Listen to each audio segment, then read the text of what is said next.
Choose life. Sounds like a good idea, but what does it mean? We're studying the book of Deuteronomy this quarter, and in the heart of this lesson is verse 19 from chapter 30. After a solemn ceremony of renewing commitments with God as they prepare to enter the promised land, Moses, as intercessor from God, says this: I call heaven and earth as witnesses today against you, that I have set before you life and death, blessing and cursing. Therefore, choose life, that both you and your descendants may live. Big words. When I'm making a choice in my life, I like to take my time and I like to make sure that I know what is it that I'm choosing from exactly.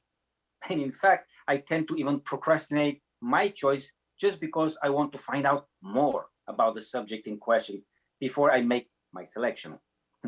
My wife doesn't like it at all. And some of my friends even aren't loving me for that too. So I'm working on myself. But here is our subject of choice today. It is life. What is it? What is life? And I want to start with just by saying that life is an existence as a rational, free beings in the image of God. Aha. At least this is the definition that the lesson gives. So it's not life, it's not just existence, but it's an existence as free beings with rational thinking and in the image of God. All these things.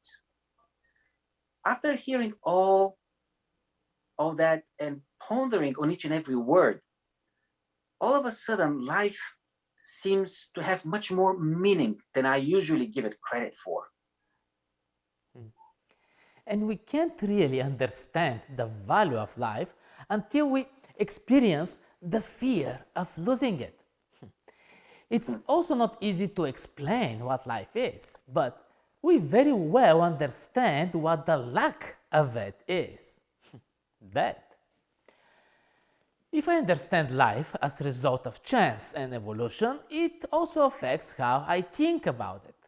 From the Bible, we understand though that we are intelligently and beautifully created, but also that life has its source in God, and that to sustain and to work as intended, it needs a connection with Him.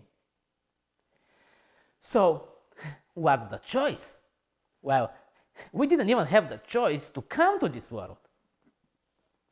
Yeah, now we have a choice for life or not, to live or die. Choice for life on earth was presented right from the beginning and started with Adam and Eve in the garden, continued with Israel, and it stands the same for us today. We have the same choice. Choice is a given right. However, life is not.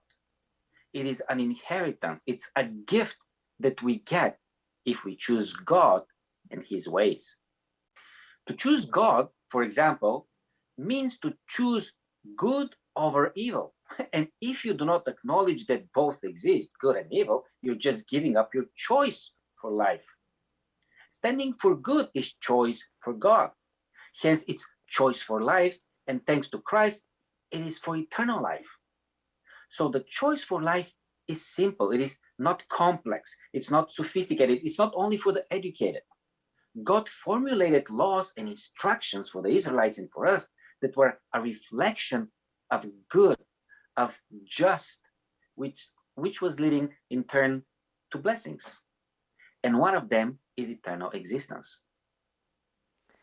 It is a simple truth, but for some reason, something in us revolts and prefers our own versions and theories.